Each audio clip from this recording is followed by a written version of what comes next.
الأديب والشاعر خالد الرويشة. كان الشيخ علي محسن رفيقا للوالد وصديقا قديما، وهما من طلائع الذين يعني من رجال الأعمال الذين يشتغلوا من الستينيات في الواقع.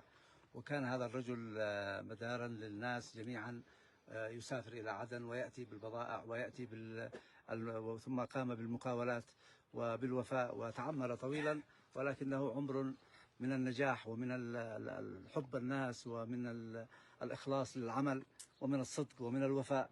رجل نادر في الواقع حتى في على مستوى خولان.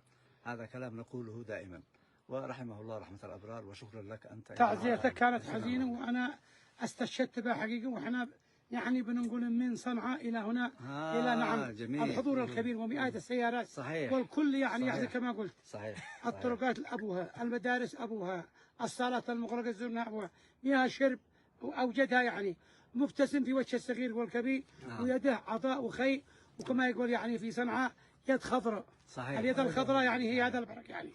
رحمه الله. نقرأ الفاتحة. بسم الله الرحمن الرحيم. بسم الله الرحمن الرحيم.